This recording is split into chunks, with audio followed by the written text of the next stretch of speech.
Hello and welcome to Overtime Hockey Talk. My name is Mark Paul. My co-host Justin Baker is here with me via the interwebs as we dive right in to players that are struggling through the first half of the season that, you know, we hope we have a little bit of a soft spot in our heart for these guys, that they'll improve in the second half and turn things around. Justin, good morning.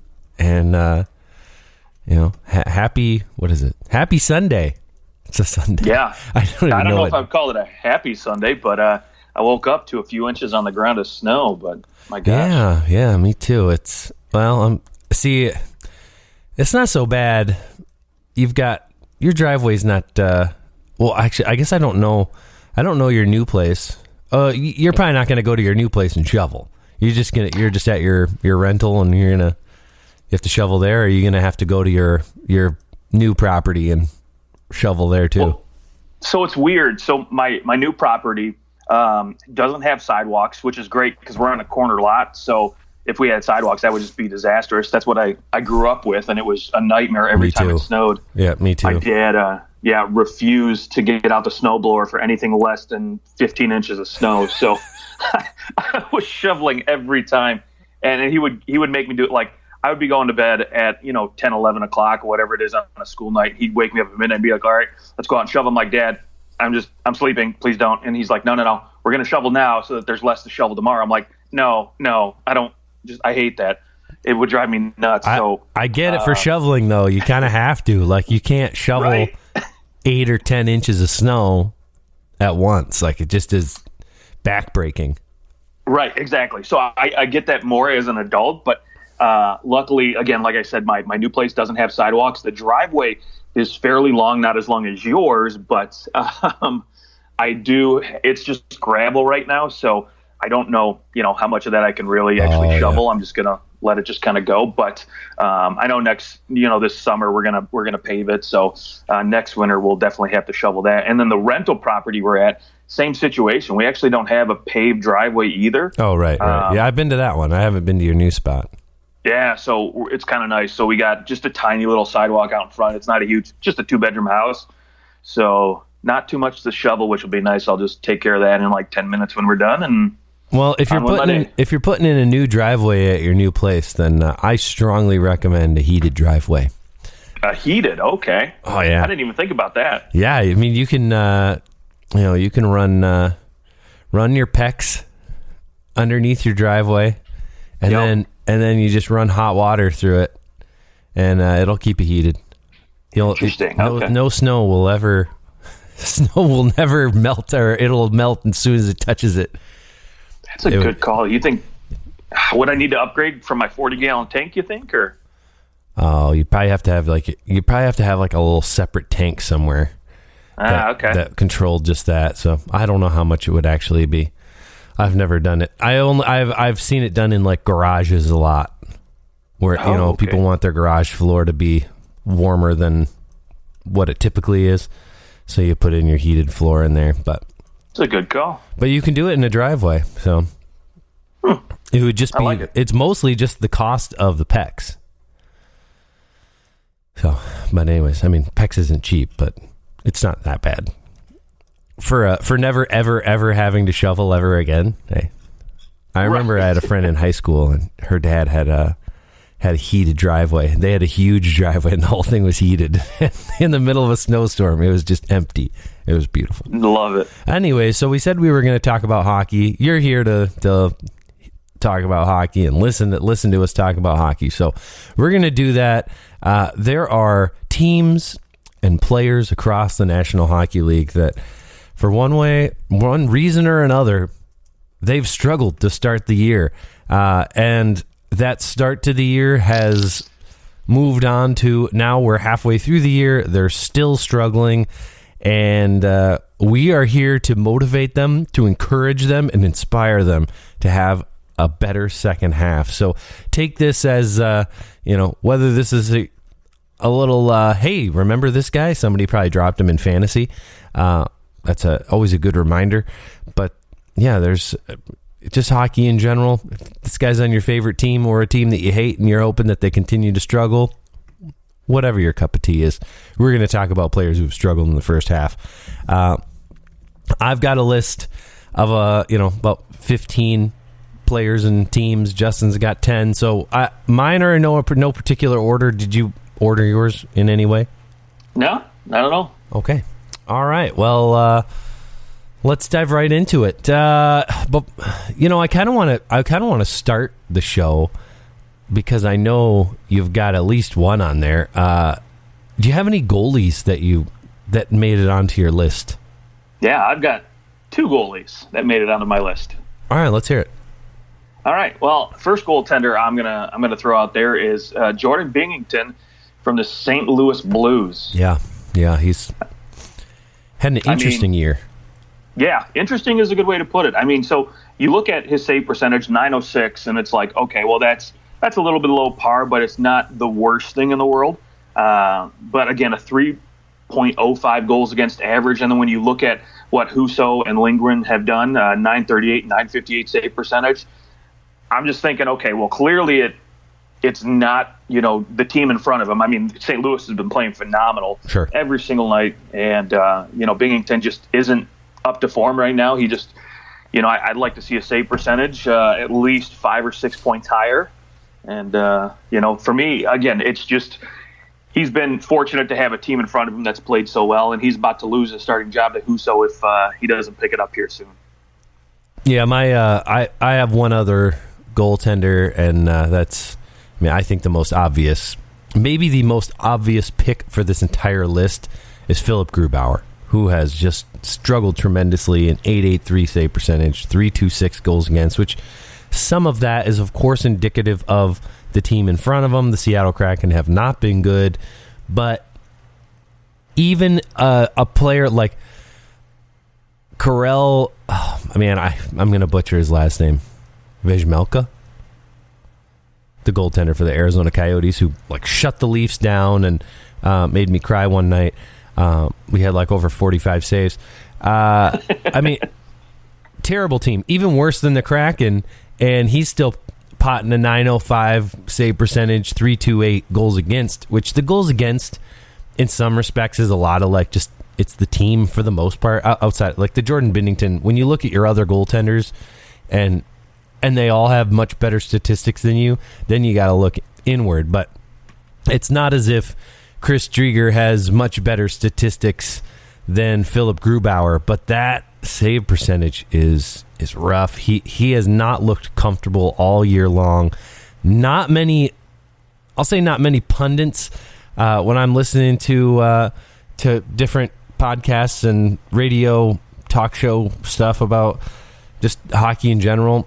When people are talking about players that are struggling, I don't hear Philip Grubauer come up too often. And I don't know if that's just because they're assuming that Seattle hasn't built much of a fan base, so they're not, and they're bad, so they just kind of ignore it. But Grubauer was expected. He's a Vezina Trophy finalist, and he's expected to come in here and give them a chance to win every night, and it has been quite the opposite. Yeah, and I think, to your point, why people aren't talking about him, because, again, I think people expect Seattle to be bad, so you're not expecting all-worldly goaltending, right? But, sure. Again, .883, 3.26 goals against. To me, those numbers are just not good enough, even on a crappy team. Listen, I've been watching, obviously I've had my Red Wings here for the last couple of years struggle, and they've been towards the bottom of the standings. But, there's been a goaltender who signed with New Jersey this year, Jonathan Bernier, who has still managed to put up some really, really good numbers on such a terrible team. Now, is Bernier better than Grubauer? Maybe not, but still, there's, when goaltenders are still quality goaltenders, they'll find ways to still put up some decent numbers, even on crappy teams. Exactly. Yeah. And there's other goalies that, that we could hit on that maybe haven't had the most fantastic start to their year.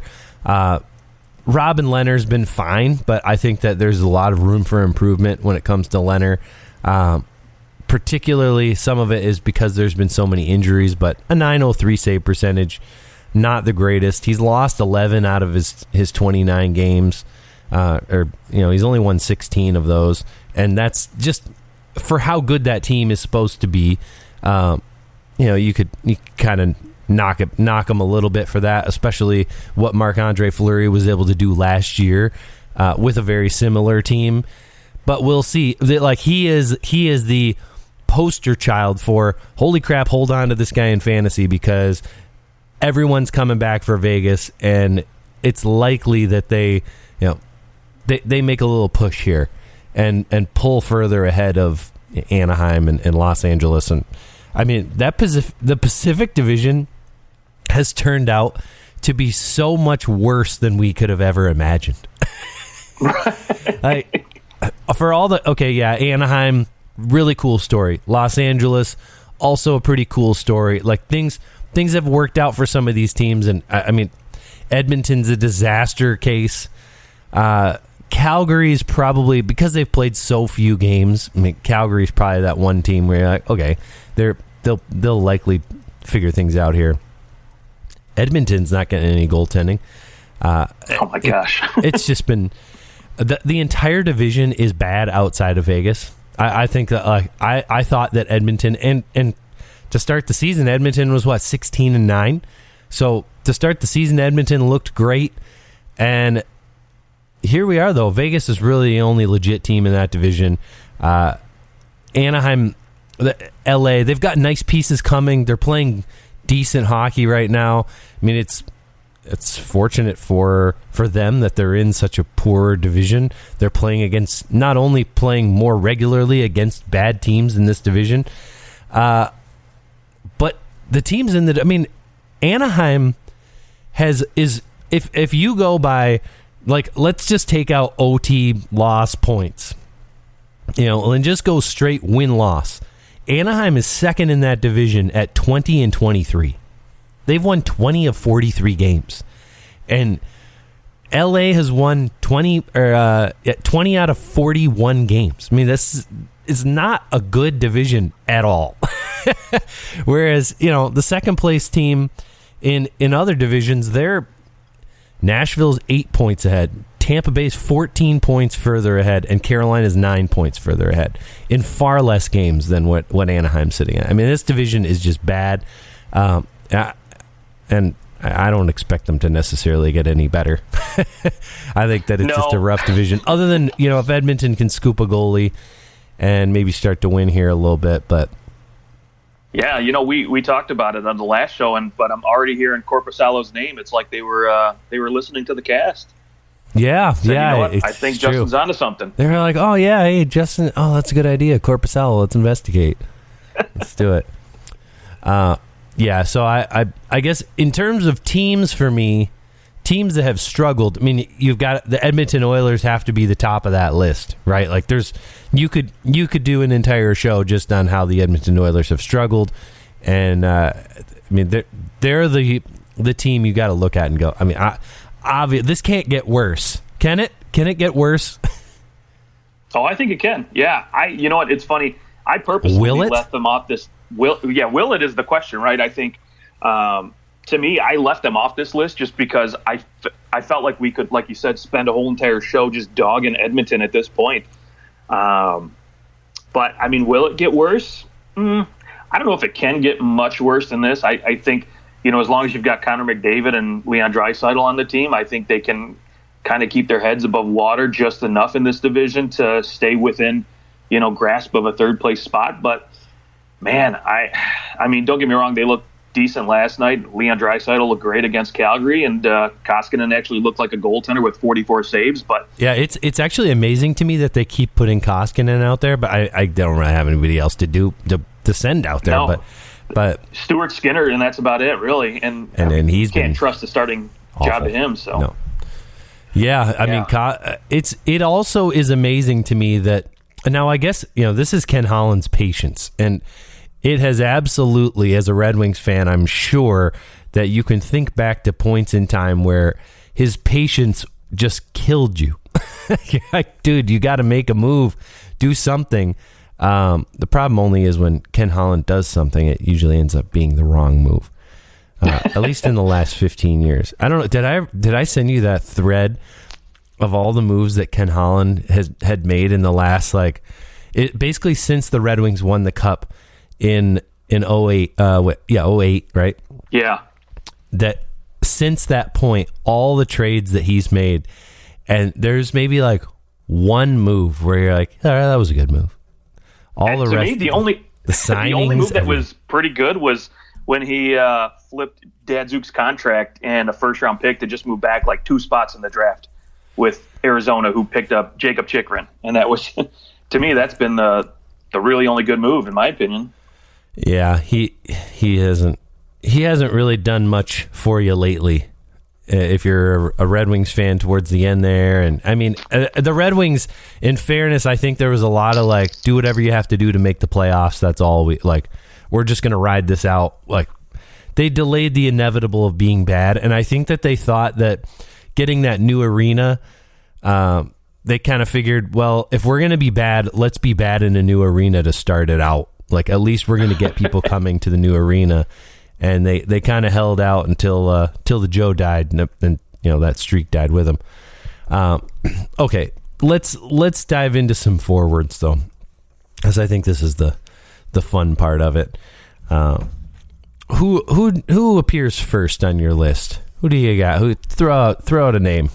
All right, first name I'm just going to throw out again in no random order, but it's going to be Tyler Seguin of the Dallas Stars. Yeah. To me, you know what? It's funny when they were very competitive and at the top of that division. Seguin was centering that top line with Jamie Benn on the wing. Yep, going to the Stanley Cup Finals. Right now, you've got Jamie Benn centering the second line with Tyler Seguin on his wing. I mean, don't get me wrong, Ben's a decent faceoff guy, but that's just it's odd to watch. I mean, Seguin right now sitting at a paltry 19 points through 38 games. Yes, 12 goals is nice, but I mean, a -14, second worst on his team, and it seems like they just can't take off, right? Like the engine started and they're coasting a little bit downhill, but they haven't taken off yet. And I'm waiting for them to hit their stride and go. And now you're hearing John Klingberg obviously isn't going to get a new deal done before this year, and rumor is he's going to get traded. He's so outie. At what point do you just say, okay, let's blow this up? I know they're a couple years removed from a Stanley Cup final, but this isn't that same team. They're not going to go in and beat you 2-1 every single playoff game, and they're not definitely going to get all-world goaltending now that Ben Bishop's retired. I don't think Khudobin is that goaltender anymore. Jake Ottinger, he's fine. Braden Holtby's fine, but they're not going to steal you a series. So to me, if there's, again, if Dallas wants to get back in it and say, you know what, we're going to be competitive in this division, it's got to start with Seguin, in my opinion. Yeah, I mean, I guess they're still within striking distance here of the playoffs. They're only 2 points back. They've got 4 games in hand. They do have to also jump Calgary, but they're definitely in a position where this can still happen for them. They can still make the playoffs. So I like the pick with Seguin. It's pretty clear that he is no longer the player that he once was. Like, I mean, even you date back to like 1920, he had a good season. He had 50 points in 69 games, not terrible. Goes into the playoffs, has 2 goals in 26 games for 13 points, and really since those playoffs, I mean, he's really just averaging 0.5 points a game, which it isn't terrible, but for a guy who's making, for all intents and purposes, $10 million a year, I mean, he's one of the highest paid players in the NHL, and he's just not producing. And on top of that, really just he's not scoring any goals. It's just not happening for him. And I think that injuries are a big, like, it's just been a culmination of things for him, and he's just not aging well. He's only 29 though. So you think, all right, he's got to be in the position to where he could turn this thing around. I don't know if it's going to be this season. I wonder. I don't think that Dallas is going to fire Rick Bowness mid-season, but I do wonder if he needs that coaching change to kind of find his offense again and be put into a spot where he can really produce. Because, I mean, you look at the other side of it and you look at Joe Pavelski, who's 37 years old, and the guy just keeps going. He's 43 points in 38 games. Like, how is Seguin not looking at Pavelski going, I need to be like this guy. Like take me on your regimen of whatever it is that you do, because it's not working for me. 29 years old and your body's falling apart. Like Jamie Benn, I understand why his body maybe is, failing him in the way that he had always played. He just played a more brute style game, and that doesn't usually, you don't usually stay at the top of your game for 10 years playing the way that he did early in his career. Yep. But Sagan's not that kind of guy. Like Sagan was not a floater, but he was always somebody who used his speed and was able to use his smarts to create plays and create space for himself. And he's just not doing that, slowing down, whatever it may be. But yeah, Tyler Seguin, that's someone that desperately needs to find themselves, because if he can, Dallas is in a pretty good spot still. The way that like Hintz has played and Pavelski has played, there's some nice pieces still here. And on top of that, if you can get like Alexander Radulov going again, who only has 1 goal through 32 games, then maybe you've got something. Yep.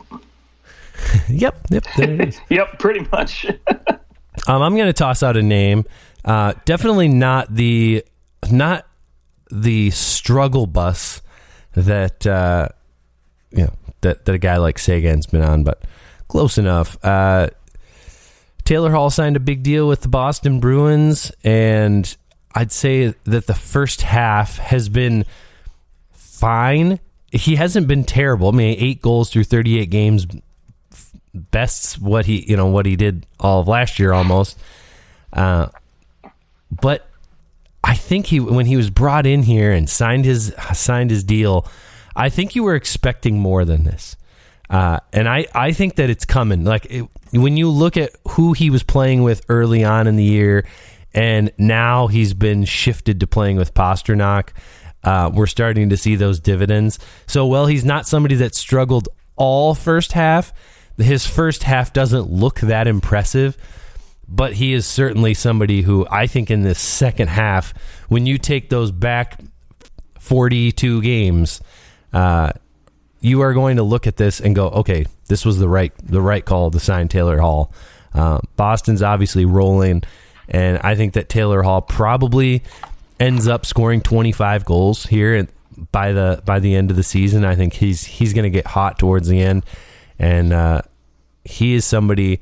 He's having a fine season, but I think that he's got that potential in there still to have that point per game or pretty darn close to it type of season. Yeah, and I think at $6 million, right, for me, I didn't put him on my list because I think this is a guy who at $6 million a season is playing exactly where I would expect someone at that salary to play at. Now again, is he capable, and do I typically expect more from a guy like Taylor Hall? Yes, absolutely, and I think he's still got more levels he can go to, and if they somehow could work out and figure out how to find him a center to play with, again, Pastrnak is a line driver, right? He's actually, we're watching him elevate Taylor Hall's game a little bit, and it's given the Boston Bruins a little bit more depth scoring, which they typically, have to roll that perfection line, and that's pretty much it. So this has been nice that they can roll 2 lines out here now, but again, I think if they could find somebody to play center with Taylor Hall, you're going to see his game go to a whole nother level. All right. Who you got next? All right. Another forward. I'm going to throw out a name, Mike Hoffman from the Montreal Canadiens. To me, again, this is a guy who, when I made my list a couple days ago, he at the time was sitting, with forwards who had played more than 20 games this year. He was sitting with the worst PDO. And for those who don't know what that is, it's basically your shooting percentage plus your goaltender save percentage. So basically that means that, again, he's not scoring goals. His goalies aren't stopping pucks, and he's not keeping them out of the net either. He was sitting with the worst PDO in the entire NHL of forwards. Now he's moved up that list a little bit, but for a guy who statistically, again, was brought in to score goals because, prior to last year, he had run off a total of 6 straight 22-plus goals a year seasons. And right now he's sitting with 11 points and only 6 goals. Let's be honest, we could probably dog this whole entire Montreal Canadiens team too after, last year's run. But I'm going to cut them a break because they don't have Shea Weber, they don't have Carey Price, and again, I think again, losing a guy like Phil Deneau was very detrimental to this team, and now it's showing. Yeah, you basically lost your three best players. Right, and basically, or we'll say not necessarily three most talented players, but the three most impactful players on your team. Yes, absolutely. And you know what, Hoffman at $4.5 million, I wasn't expecting him to be a 30-goal scorer by any means, but I was hoping for at least 25 goals out of this guy and possibly 40 points, but it doesn't look like it's going to materialize, and hopefully this is just a down year for all Canadians because, man, it's going to be rough. Signed a big deal those last 2 years. Yeah, 3 year, 4.5. That's a big deal. To piggyback on the Montreal train, I also had Nick Suzuki on my list, who, I get it. This year he's only making just over $800,000, so no big deal for the Cap. But you're looking at it, he's about to be making close to $8 million next year. He's got 8 goals through 40 games, whereas last year he had 15 and 56. So he's certainly, whereas last year he's on pace for almost 30 goals, and this year he's barely on pace for like 16, 17 goals. So that to me is concerning. He's like a 50-point guy right now, whereas you were kind of paying him as a 70, 75-point guy. And Nick Suzuki, I think you're not terribly worried in the long term because he's going to have a better team around him. He's kind of been thrown to the wolves a little bit and probably put in a situation where he wasn't ready to carry this type of load yet. But you're making $8 million a year now. I mean, that's the kind of, or you're about to, and that's the kind of money. When you make that type of dough, you better be ready to carry a team. So hopefully this is just some growing pains for Nick Suzuki, and he's put into a better situation next year with maybe a little more talent around him, and not so much losing that, that just kind of compounds on itself. But Nick Suzuki, Montreal can't really get it. I don't think that it can really get any worse. And I'm, even though I think that Kent Hughes coming in, new general manager, it'll be interesting to see what he does and his attempt to put his mark on the team. It'll happen sometime in the next month. They'll probably make some type of move. I mean, they're going to move Ben Chariot. They're gonna make moves, and we'll see what this team looks like. And even though I think they're going to make this team worse on paper, I think when they do that and they start to churn up this roster a little bit, you're going to see Cole Caulfield come back into the mix. You're going to see some of these injured players start to pop back up in here. They're Gallagher's out, Drouin's out. I mean, that's just silly. I think this team will be better for it. I think that they'll have a better second half. There's going to be no pressure. I think they're going to do a better job at managing this roster.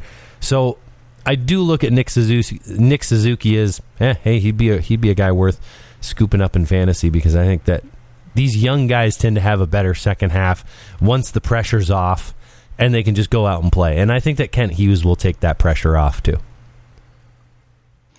Absolutely, yeah. And I'm interested to see, again, I love it when a new GM comes in and tries to shake things up with a huge trade, so I'm hoping we get that.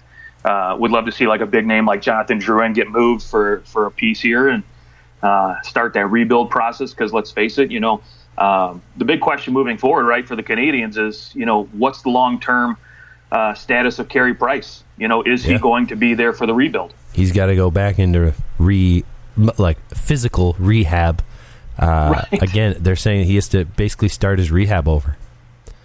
Yeah. So, and at what point do you just go to him and say, hey, you know what? I know you're rehabbing, you're trying to come back, but we're going to try to start fresh, and we want to do that without you. So bye. Yeah, we're gonna eat $5 million and we're gonna ship you off, because at $5 million, Carey Price for 4 more years is palatable, and I think that someone would be like, they would take the risk. Now, is Montreal willing to eat $20 million over the next 4 years? I don't know, I'm certain that they aren't going to trade him at this point because no one is going to. He's at the bottom of the barrel in terms of his value, which is weird to say because he just basically single-handedly led a team to the Stanley Cup Finals. Right. But then he gets hurt. I mean, you're also. I have to imagine that based on like knowing that, hey, he went into right now he's in physical rehab. He also went into the player assistance. I mean, there's GMs out there going, well, I'm not going to touch a guy who isn't mentally well. That's just the reality of it, which is unfortunately the reason why I think that players, I'm sure, don't do what he's doing. I mean, he's making enough money to where he doesn't care, and he's got a lot of security. But imagine being a player with 1 year left on his deal to say, I'm not mentally well, and you go into the NHL players assistance program. No one's going to touch you. You're not getting a good deal the next time because teams are going to be more weary of, hey, what happens if he has a break and then we lose out on this player? It's not going to be worth signing him to a big deal. So it does absolutely hurt you, at least in terms of your financial and your security there. And Carey Price doesn't have to worry about that. Other players would. But I got to imagine that with that huge price tag, other teams are going, no, we're not. We're not paying somebody $10.5 million to not play. Yeah, and I think teams are going to want him to come back and show that he's still got it after rehabbing again. And so, maybe somebody will take a chance on him at $6.5 million a season. He's going to be 35. Yeah, but I mean, look at Marc-Andre Fleury. He's in his his late 30s there, and still killing it. So it's true. I mean, I think it's probably time to start readjusting our outlook on very high level elite athletes. Like, I mean, you just look at what's happening in football, and it's been happening for a while. I mean, Tom Brady's 45, Aaron Rodgers is 37, and like basically the MVP of the league. There are some pretty darn old dudes, at least in terms of athletic age, and they're still cleaning up. I mean, we just talked about one guy, Joe Pavelski, right? Yeah. Still cleaning up. Yep, so. And I think there's definitely absolutely more and more of that happening. Especially, you got to think, even 20 years ago, you're still making a good amount of money in the National Hockey League and in any professional sport. But your motivation now, the amount of money that you can make late in your career, I mean, the motivation is there to stay healthy so that you can play as long as you can and keep making the money that you are. Now, granted, you also have to love what you're doing if you're doing it for that long. But I do think there's a lot more money and there's a lot more to spend your money on in terms of keeping yourself healthy.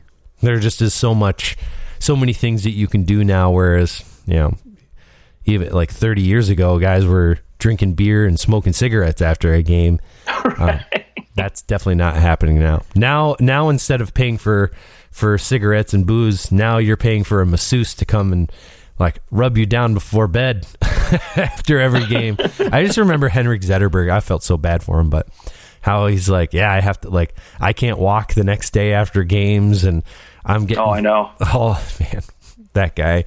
And he's probably somebody who would have benefited if he had taken care of himself earlier in his career. He probably could have played longer, and that's probably what it is who takes care of themselves when they're 25. You can get away with anything when you're 20, 21, 22. You can do whatever you want, but if you start taking care of yourself earlier, then when you're 37, you hopefully don't have as many problems and you can keep playing. But anyways. Yeah, and now we're in a league where it's not as physically demanding, right? Early on in your career, True. Right? You're not, taking that toll on your body as much either. So that's a great point. Yeah, I didn't even think of that. Well, who else you got on your needs to improve list? My gosh. Okay, so I've got a couple defenders, some goaltenders, and a few more forwards here, but I'll make it quick here. We'll run down some of these players. So first off, I've got Sean Monahan from the Calgary Flames. To me, I think this is a guy who, again, Sutter's come in and he's been playing third line minutes most of the year. I think he, again, his numbers are not what they used to be, and his contract's coming to an end here, after next season. So, at 18 points in 36 games, not good enough for me. Yeah, he's a 40-point guy, and that's kind of, funny enough, that's sort of where he's been at the last 3 years. Yeah, I expect a little bit more, and especially if Calgary's going to look to move him. I mean, listen, you got Milan Lucic with 14 points right behind you. Yeah. So, come on. When you just look at the comparables there, you can do better, Sean Monahan. Let's go.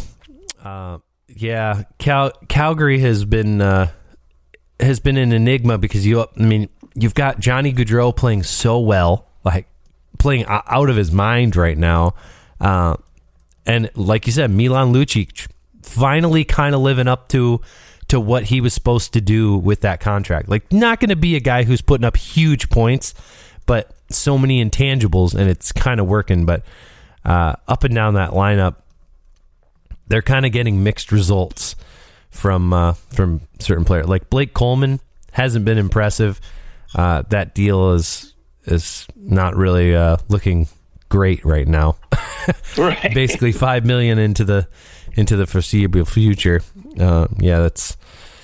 But then you've got like an Andrew Mangiapane who had a great start to the season. Hasn't blown my socks off lately, but he can score some goals. But yeah, the Flames are a weird one. It's like all these Canadian teams that have these issues right now.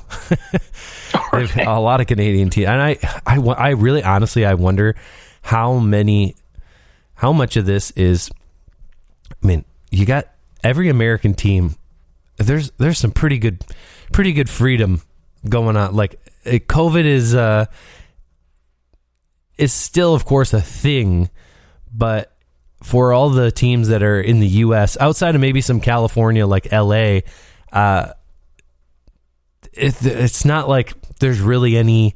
Life is pretty normal now, but in Canada, I mean, you're still locking down. Like, this is an ongoing thing for the last 2 years, and I have to think that that's playing at least some factor into some of the way that this is impacting guys on the ice, because we're seeing a lot of Canadian teams struggle, and their American counterparts that were supposed to be not the greatest teams, they're almost taking advantage of it because they're, I don't know, it's just a better quality of life, and I think that it is going to impact you on the ice.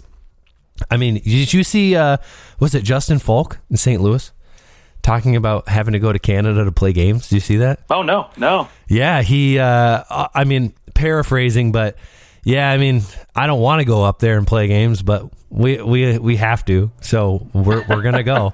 I don't want to go to Canada, but I guess we'll do it. Yeah, and so that there's two other things here to that point too, right? So you're also going to see guys that maybe have like Claude Giroux, for example, who's a guy that's been talked about being moved. He's got a full no move clause, so he's going to control where he goes. Do you think he's going to want to go to one of those Canadian teams at all? Like, if some team can afford him, like maybe Winnipeg, or somehow manage to squeeze them in their cap space. But if you're a player that has some control over where you go, you're probably going to cross all those teams off your list because you don't want to deal with that shit. Outside of maybe a guy who's from the area. That would be your maybe only hope. I really want to go home and play for my hometown, sure. Yeah. Oh, okay. But yeah, I'll go to Toronto. Like, Toronto's kind of different because Toronto is so good.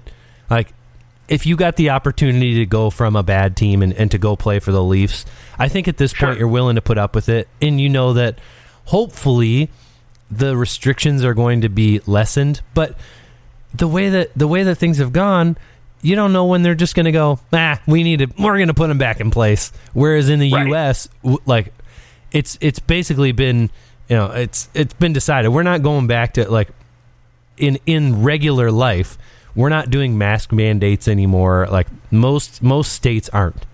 They're just going, okay, well, we just got to deal with this now. We've kind of learned enough. We're just going to roll with it.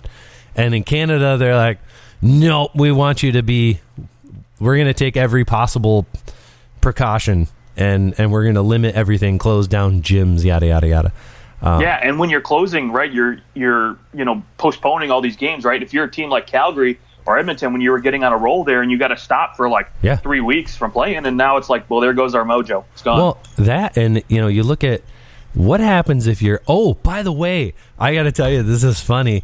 I was listening to 32 Thoughts, and one of the questions, I don't know. I think that whoever asked this question listened to our last show, because I asked the same question. Someone on there, Ask 32 or whatever, they take questions at the end. They asked, what happens if a player has already played 70 games for a team, they get traded, and then the team that they get traded to has 16 or 17 games left. Do they get paid more? Is there any compensation for playing more games? And their answer was no. That it's all just based on the year. So you don't. But the record is 86 games played in a year. That could be broken. Yeah, it could be. If you get traded to a team like Edmonton or Calgary, I could see that happen. Yeah. Right now, the team with the least amount of games played are the Ottawa Senators. So if you get traded from the, I don't know why Tampa would be trading a player to the Ottawa Senators, but they played 43, so that would be 9 games that you could potentially play more than. So you could do 91 games, all said and done. That would be funny. That would be funny. But yeah, we could see that record broken for sure. Brock Boeser, Elias Pettersson. That's kind of an easy one, because both players have desperately struggled. I think that's probably a conversation, a broader conversation. But both those guys, you have to think that they both are going to have a better second half. It's hard to have as bad of a first half as Elias Pettersson has had. Yeah, and luckily for them, they've got a new head coach in there who's kind of turning things around a little bit. I think they're 11-3-1 since since Boudreau came in, so it's been pretty good. And hopefully, again, the good times will continue, and they're only going to continue if Boeser and Pettersson pick up their game. Sure. Other guys that they don't appear to be having bad seasons. I've got Ryan Getzlaf on my list, and I'll tell you why. Okay. He's got 24 points through 35 games, and that's fine. For a guy, last year he had 17 points in 48 games. So the production he's getting this year is improved. We're seeing a better player. But he had 19 points through the first 18 games. He was averaging over a point per game. Since then, he's got 1 goal, a total of 5 points in the last 17 games. So his last 17, he has looked, I would say he's in a position where he's playing at a lower level than he was playing at last year. And that is concerning to me, especially because, suddenly you're in a position where you're ahead of teams, and now teams are chasing you, and I can't see Anaheim continuing to play as well as they have. And now in that stretch, in the games that he's played, you're looking at they have won 2 of their last 9 games, Anaheim. So that's I guess 3 of their last 10, but 2 of their last 9. That's what we're going with. 2 of their last 9. 2 of them they've lost in overtime. They beat the Detroit Red Wings, and then of course, most recently they pummeled the Tampa Bay Lightning, which is random, but I think Anaheim to me, you got to think that's probably the most likely team to fall from where they are. Their pace has just been tremendous. I just don't see if the production from Getzlaf isn't there, they aren't going to win. He's relied upon for so much within that organization, maybe unfairly, but to go from a point per game to all of a sudden 5 points in 18 games, that's not going to cut it. And the goals notwithstanding, because Ryan Getzlaf has never scored goals. He just doesn't score goals, and that's fine. He's going to set people up, but the people around him need to be scoring, and things have really slowed down for Troy Terry, for Trevor Zegras, and I think Anaheim continues to grow those players. I wonder if they can sustain the spot that they're at, and they're not going to if Getzlaf keeps playing the way he's playing. Yeah, and that's the other thing, right? You mentioned the goal scoring part, right? Nobody expects Getzlaf to score some goals, but for me, the rest of the team with the goal scoring is where the concern is mostly.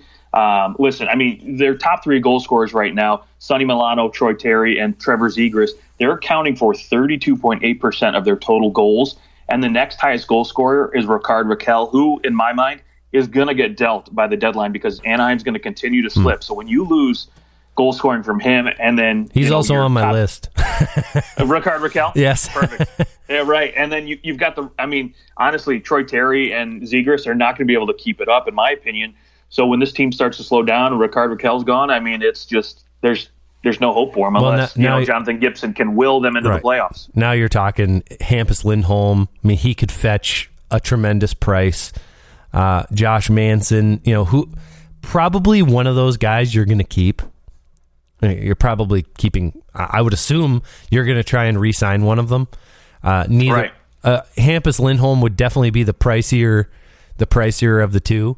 But he's not a guy who puts up big points, so I don't know that he gets you more than what do you think for Lindholm? 7.5, $8 million, probably on the open market. I mean, he's never in the last 4 years. His best season's 28 and 76. So we know he's not a big point producer anyways, but it's those point producers that are making the money. So I don't know that he gets paid a ridiculous amount and for very long. Is anyone out there giving Hampus Lindholm a 7-year deal to take a stay-at-home defenseman to 35 years old? I don't think so. No, and I think after all the signings this last offseason with guys getting ridiculously long contracts at $9.5 million, I think teams have spent their money. So there's not going to be a lot of teams out there willing to say, okay, well, he's not a superstar on defense for one thing. So yeah, a lot of teams aren't going to shell out long term, and they're not going to shell out big dollars. So to me, this is a guy who maybe gets 4 years, 5 years tops at $7 million at the most. Yeah, if he does get the extra years, it's because he's getting like a $5-6 million deal. Maybe he gets more term for less dollars. I certainly, the way that things have turned around, I could see them going, actually we're gonna hang on to Hampus Lindholm and we'll deal with it in the offseason, and he's played here his whole career. He said he wants to stay. I could see something like that. A lot of these guys have ended up staying with their teams, and I think with COVID too, that if you can stay where you're comfortable, you already have your home, you don't have to worry about that stuff. I think life's just a little bit easier that way. I could see Hampus Lindholm wanting to stick around. He's been here forever. He's experienced good times in Anaheim and bad times, and now you're just starting to swing to where you're a good team. You're in a weak division. I think if you're Hampus Lindholm and you like living where you live, you're probably staying. Right. But, all right, let's toss out a couple more names, and we'll wrap up the show. Cool. All right, I want to throw one out, or a pair of names out there that I think are a little comical that I just want to get out there anyways. But guys that had terrible first halves that I expect better second halves, Evander Kane and Jack Eichel, for obvious reasons. So. Yeah, Evander Kane's really struggled. Yeah. So, I mean, it's all off ice. But those two guys aside, the next name on my list, I've got Jacob Chychrun from the Arizona Coyotes. I know we've talked about a lot of forwards here, but on defense, an NHL worst minus 31 right now, obviously on a terrible team, and he is playing almost, it feels like, every single minute or every other shift. I'm sorry, who did you say this was? Jacob Chychrun. Oh, Jacob Chychrun. Okay. Yes. I missed the name. Was like, who's minus 31? That's terrible. Yeah, I mean, don't get me wrong. The he's guy's gonna get playing. Dealt. Yeah, he's going to get dealt. Playing 25 minutes a night. Obviously, a lot of teams would love to get a top pairing defenseman at just under $5 million a season. That is just that's striking it rich right there as far as I'm concerned. Obviously, the minus 31 is just because he's just playing on a terrible team right now. And then for players with more than 20 games, forwards and defensemen included, he is a league worst as far as PDO is concerned. So his guys aren't scoring a lot of goals, and he's not his fault. Up a lot there in Arizona. No, not his fault at all. Because outside of Clayton Keller, I mean, there's not a lot of goal scoring going on there, and you're going to see another guy, Phil Kessel, who sets up a lot of goals, so is going to get dealt too. So, it's going to get a lot worse for Arizona. I've got two names. My first name, Anders Lee. After he went down last year, the Islanders were in such a good position. He goes down, and they still play pretty well into the playoffs. But I think they sorely missed him, and he has not looked like the Anders Lee that we are used to. He never was somebody who was going to go put up a point per game by any means. 10 goals in 29 games is pretty good. It's good for him. But the 13 points, he's only got 3 assists through 29 games. I know the Islanders aren't scoring. There's a lot wrong there, but they have been better in their last 10 games. They're 7-2-1. They're moving up the standings also because they played way less games than everyone. They've only played 34 games. I think it's feasible to think that they're not going to put themselves in the playoff spot, but they're going to put themselves in the quote unquote running because they'll be the first or the second team out of the playoffs. I don't see them catching the Boston Bruins. The Boston Bruins are about to catch the Toronto Maple Leafs here. they're rolling, and it's going to be the Bruins are on a tear right now. The Islanders are doing well, but I don't think that they're going to find themselves in the play. I think they've probably dropped themselves out of there too far. They can't score. They've only scored 80 goals. I mean, even the Ottawa Senators, even the Montreal Canadiens. Now, I guess the Canadiens have played 6 more games and have only scored 8 more goals, so we'll see about that. But, they can't score goals. But anyways, Anders Lee, you need him to be better for the Islanders to, if they are going to make the playoffs, if they're going to do a St. Louis Blues type of run, which, once in a 100-year run, if we see that in like a 3-year span twice, that's pretty crazy. But Anders Lee is going to need to be better. And my last name, someone who has 0 goals. Do you know who I'm talking about? Zero goals. I don't want to cheat and look, so I'm just going to say no. I can't guess here, but he has scored no less than 14 goals since 17-18 with the San Jose Sharks. Last year he had 17 and 51. So you're looking at a guy who basically was a 30-goal scorer headed into this year, and Jonas Donskoy is sitting with 0 goals right now. 14 assists through 40 games.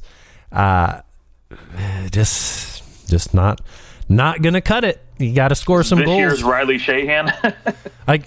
What's crazy? I saw his. I feel like Riley Sheahan. Remember when he scored? He scored what the last game of the season to finally get his goal. I mean Riley Sheahan has more goals than Jonas Donskoy. He has 1. Yeah, that's rough. I mean, you could throw in Riley Nash in there too. I mean, 33 games, he's scored 0 goals and 2 assists. Yeah, but he was never someone who could score. I mean, we're talking about a guy who was on pace to score 30 goals last year. He has none, not one single goal. That's unbelievable. It's like a light Jonathan Cheechoo. If he went the whole year without scoring a goal, that would be unbelievable. I think I could probably play 82 games and find my way to scoring 1 goal. I can get to the net and accidentally have a puck go off my butt in 82 games. I'm certain of it. He's playing 15 minutes a game. So. It's not like he's not like he's not averaging decent amount of playing time, and it's not like he's not on the highest scoring team in the NHL. That's what's so unbelievable. This team is Florida has 2 more goals than Colorado, but 2 less. Colorado's played 2 less games. I got to think Colorado will find a way to score 2 goals in 2 games. I mean, this team is just scoring goals in droves. They're a plus 47. I mean, how do you not have one of those 165 goals that your team has scored? Crazy. I know, even Louis Eriksson's got a goal. Okay, let's just put that out there. Oh my gosh! Also, James Van Riemsdyk. If I'm going to throw out a high-paid player, James Van Riemsdyk is really struggling in Philadelphia. I don't know that he's. I think he'd still. I mean, he's got 10 goals through 41 games, so probably put into a little bit better of a situation, he could still put up 25. Maybe in a real good situation, 30, but. He's also a minus 19. Like, he's just not being played properly. I mean, he's definitely you got to put this guy in the offensive zone as much as possible, but you get him to the net. You get the right players around him. He has great hands, but playing on the team that is definitely playing the worst hockey in the National Hockey League right now, the Philadelphia Flyers. 10-game losing streaks. Yes, 2 crazy. Unreal. Why is it that the Flyers always seem to have these insane streaks? Like, even dating back to several years ago, it's like they remember there was a year they had a 10-game winning streak and a 10-game losing streak very close together. Yep. Yeah, they unreal. And I believe they're on an 11-game losing streak. Their franchise record is 12. They play the Dallas Stars tomorrow, Monday, and then the Islanders on Tuesday. So there is the potential that by Tuesday they've set a franchise record for most losses in a row. Those are 2 teams that are fighting for their life. And the Flyers don't have much to fight for anymore. They're dead in the water, and we'll see. They might make a second coaching change, I think. I think Mike Yeo might be out. I mean, he's only the interim, and I think that he might be out. They're playing that bad. 2 different coaches have been on 10-game losing streaks. How often do you see that? I don't know if we've ever seen that. I'd be curious to find that out. But James Van Riemsdyk is somebody who I don't know that he gets dealt unless Philadelphia is willing to eat half his salary. I think then you could justify it. But nobody can afford $7 million right in this moment. And if you're Philadelphia, you're probably going, well, we're just going to hang on to you and see how you do next year, and we'll figure that out later. But he could be a dark horse player to be dealt if Philadelphia's willing to play ball and eat some salary. But James Van Riemsdyk probably better to be have a better second half. Right. As all the Philadelphia Flyers, God, they need a better second half. I've got Konechny on my list too. And I mean, it's pretty easy. You go to the bad teams and you look who's struggling. It's actually, it's very indicative. It shows you that you look. It's easy to get caught up in looking at teams and going, "Wow, that team is really struggling. Why are they struggling? Oh, it's this culmination of all these players." Well, when you go to those teams and you look at what their players have done in terms of production, it's usually pretty easy to go, well, that guy's having a bad year, that guy's having a bad year, that guy's having a bad year. When it's 3 or 4 guys who usually are pretty good are all having bad years, you're going to have a bad year. Your team's not going to be good. And it's amazing how much, as much as we like to say that hockey is this all-around team sport, you need everybody contributing. If 2 of your players are really struggling, there goes your team. That just is what it is. It is as much of an individual effort as it is a team game. Well, Justin, I think we've done well. Yeah, I like the names. I do want to throw one more out there. Okay, I know we talked about a couple teams, but it's only been lately, so it hasn't been an entire first half. But this is more of a a little poke at you because I know they're your favorite team. But Toronto's defense lately has been a little too soft for my liking, and it's going to rebound in the second half for Sheldon Keefe too. Right. Yeah, I'd like to see a tougher D to play against. I watched that Rangers game, man, and they scored every goal in front of the net like it was nothing. They did shut the Islanders down last night, though. That was good, but I mean, not hard to do. Be honest, not hard to do. But I don't disagree. I think we're kind of in that, like, this is that time of year where it can get real difficult to play hard-nosed hockey for all 82 games. Like, you start to go, we're kind of are where we are. You know, it's, you go through those little lulls. I'm not too worried. Also, whenever Jake Muzzin is out, like, you're just going to be softer. Right. If your defense is built around Jake Muzzin and he's not there, you're probably going to be a little softer than when he's there. That's a given. I did actually have Mitch Marner on my list. Oh, nice. Wow. Okay. Yeah, you know, I know, and he did have a really slow start, and I gotta tip my hat to him. He finally scored a power play goal for the first time in, like, what was it, like 100 games or something like that? He got a power play goal. Right. He went on that crazy little stretch of no power play goals. Yeah, he had 0 last year in 55 games, and 6 the year before. Yeah, it was like, what? It was something crazy. Yeah, it was like almost 100 games, I think, that he didn't I didn't score even realize that. Yeah, it was like one of the longest, weirdest little streak. He had like 60 shots on goal and just never scored. And then he scored against, I think it was the Rangers, actually, that he scored that goal against. But only 20, like, for someone who has put up big numbers, you know, he's more than a point per game guy, sitting at 26 and 29. If he's going to get to that, you know, 90 point spot that he was at a couple years ago, which is what he's been on pace for every year, he's going to need to have a better second half. And if you get a better second half out of Mitch Marner, how much better are the Leafs? Like, right. They've already been very good. I wouldn't say that they've been great, but I'd say that they've been very good. I think it's a lot easier to look at, like, you look at the Rangers, the Carolina Hurricanes, the Lightning, and the Panthers, and I think you're going, I probably like those teams better than the Leafs. In a 7-game series, anyone could win, but I think that the Leafs have they have a little bit of work to do in terms of getting themselves that extra piece to kind of put them on the same level as those teams. Okay. That would be my thought on that. But anyways, okay, well, you can find us on Twitter at OT Hockey Talk, and we will talk to you guys sooner rather than later. Have yourselves a great week.